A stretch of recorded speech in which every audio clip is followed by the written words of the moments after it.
In today's video, a deadly green algae overwhelms my large kitchen counter aquarium, and one of my guppies gives birth to more than 24 fry. Hello and welcome to Tank Tales, a beginner's guide to aquariums, aquaponics, and fish tank fun. Please subscribe to my channel and hit the bell button so you're notified each and every time I publish a new video. In last week's episode of Tank Tales, I pet sit my friend's cat, Mocha, who loved watching the fish inside my 3 kitchen counter aquariums. Then, after my pet sitting duties were over, I added 2 new snails, one white and one blue, to my large 20-gallon fish tank. But after I noticed some more aggressive behaviors coming from my large Golden Wonder Killafish, I decided to remove both my snails and my Panda Cory Catfish and transfer them into the aquariums with my other aquatic pets. All was well in the Tank Tales kingdom for nearly a week, when all of a sudden I noticed a dark green algae growing on the rocks in the bottom of my large 20-gallon fish tank. I immediately cleaned the tank out once I spotted this green algae, but a few days later the green gunk was back, and within a day or two was worse than before. The green algae was so bad that I feared for the health of my killafish, and at the same time knew that there was no way for me to properly treat this algae invasion with my killafish still calling this large aquarium its home. So I decided to do something somewhat drastic. I decided that I needed to move the killafish to a new aquarium in order to add some chemicals to the water inside its tank, which would hopefully get rid of the green algae that was currently overtaking the entire aquarium. The only problem was I didn't have anywhere to put my killafish. He had already proven to me on several occasions that he was too aggressive to be housed with any other fish, so I didn't want to put him in my 10-gallon tanks with his other tank tail companions. And while I did have 2 small 5-gallon tanks I could put him in temporarily, I knew those small 5-gallon tanks would be far too tiny for my largest fish, even temporarily. So, in somewhat of a hurry to rescue my killafish from this green algae that was overwhelming his aquarium, I decided to move my female guppies into the Guppy Castle Kingdom, thereby housing both my male and female guppies together for the first time since either sex of fish had reached adulthood. Now, obviously, I knew that there was some danger in doing this. I realized that by housing both my males and my females together, there was a high likelihood that one or more of these fish would get pregnant and give birth to more guppies in the future. But it was a risk that I was willing to take at the time in order to save my Golden Wonder Killafish, and at the same time protect my other fish from getting eaten by my nasty, tail-biting killafish. With my 20-gallon fish tank now clear of any living animals, I went to work on cleaning out the tank and scourging the aquarium of this horrible green algae. I knew I needed to do a deep clean of the glass aquarium if I wanted to get rid of this green gunk, so I used this opportunity to completely start fresh with my largest kitchen counter aquarium. I threw out all of the live plants, none of which were doing well, and got rid of all of the white fish tank sand as well.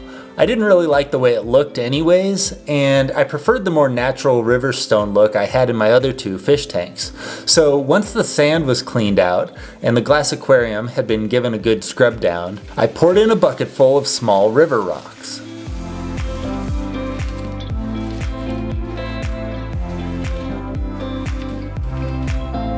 Then I filled the aquarium back up with water.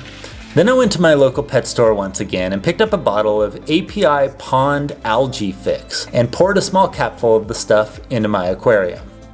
I left the water filter on in the aquarium, and a few days later added another small amount of Algae Fix to the tank, along with an additional capful of API Tap Water Conditioner. After a week had passed, I did another deep clean of the tank, added all new water, and once again poured in a small amount of API Algae Fix and Tap Water Conditioner to treat the water for this horrible green algae growth. To my delight, the green algae never returned.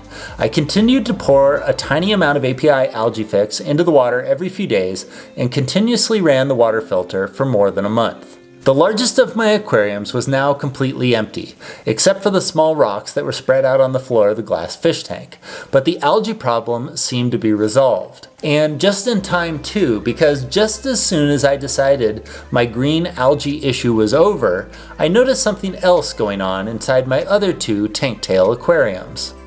First of all, my 2 snails, which I had kept in the 10-gallon fish tank with my aggressive Golden Wonder Killafish, sadly perished. I never saw my Killafish acting aggressively toward the snails, but part of me wonders if he may have been the reason why my snails died so quickly. Then, inside my Guppy Castle Kingdom aquarium, my 2 Panda Cory Catfish, which had been a part of the Tanktails kingdom practically since the very beginning, suddenly went missing. I searched all around the tank and couldn't find them anywhere. They were both there one day and gone the next. Even after doing a thorough search of the entire tank and searching every nook and cranny that I could think to search, I never saw my 2 Panda Cory Catfish ever again. And then, just when I finished mourning the loss of my 2 snails and my 2 little catfish, I noticed that 2 of my female guppies were incredibly bloated. They were either bloated, or they'd been eating way too much, or they were pregnant. Now, I'm not an expert on raising guppy fry, but one thing I do know about guppies is that if you don't remove the baby guppies from the adult guppies after they give birth, it's very likely that either the mother or the other fish in the aquarium will eat the newborn babies. So with 2 very pregnant looking guppies now in my care, I decided to transfer these 2 females into my newly algae-free 20-gallon aquarium and house them there. I figured that if they did give birth, the fry would at least stand a fighting chance in this large, empty aquarium. Whereas, if I let the female guppies give birth in the Guppy Castle Kingdom, the other fish in the tank would surely eat the babies just as soon as they were born. Now, believe it or not, my female guppies had been in their new 20-gallon glass enclosure for less than 12 hours when I returned home from a dinner party with friends to find that there were already 5 or 6 small guppy fry floating around the fish tank. At least one of my 2 female guppies had already given birth. It was 1 a.m. by the time I noticed that my female guppy had given birth to its first few guppy fry, and I wanted to go to bed, but I knew that if I left the female in the tank with her babies, there was a good chance I might wake up in the morning and all of the fry would be gone, having been eaten by either their mother or the other pregnant female in the tank. So I decided to stay up for a while and make sure that my female was finished giving birth. As soon as I knew she was finished, I'd then scoop her out of the aquarium and put her back in the 10-gallon Guppy Castle Kingdom with the rest of the adult fish. So very early in the morning, I sat down in front of my large 20-gallon kitchen counter aquarium and watched to see what happened. And that's when I noticed that both of my female guppies were giving birth simultaneously. Every 3 minutes or so, one of the females would swim down low into the rocks or behind one of the plastic plants inside the tank and push out a little guppy fry. Capturing these live bursts on camera was extremely difficult because not only are the guppy fry extremely small already, but the females made an effort to only give birth in parts of the fish tank where they felt like they were safe and protected, which oftentimes meant giving birth behind rocks or under the cover of various plants inside the tank. I was, however, fortunate enough to capture a number of the births on camera. In reality, a guppy giving birth looks a lot like any other fish going poo. The only major difference is that when a guppy fry is released from its mother's abdomen, it immediately uncurls itself and swims off, taking refuge right away somewhere safe inside the aquarium. I sat and watched my 2 female guppies give birth and slowly get skinnier and skinnier for more than an hour and a half. After witnessing more than a dozen fry being born, it seemed as though the birthing process was over. And in order to protect the new guppy fry from being eaten by their mothers, I scooped the 2 adult females out of the tank and returned them to the other adult guppies living in the nearby Guppy Castle Kingdom. I tried counting exactly how many guppy fry had been born, but it was extremely difficult to do. The fry were so incredibly small, there were so many little hiding spots inside the aquarium, and the fry kept swimming around, making it terribly difficult to do a proper head count. In the end, however, I suspect that there are approximately 24 fry born from these 2 female fish. And who knows, there could have been even more fry who were born but were eaten by their mothers before I had a chance to intervene. So here I am, almost exactly 1 year later after having raised my first batch of guppy fry from a female that had died the day she was delivered to me, to now having raised 10 healthy guppies of my own, 2 of which had now given birth to 24 or more additional offspring. While there may have been some difficult moments along the way, the Tanktails kingdom is definitely growing. In next week's episode, I check in on my new batch of guppy fry and work to redesign all 3 of my kitchen counter aquariums with new plants, new backgrounds, and a whole new look. And now, it's time for the Tanktails question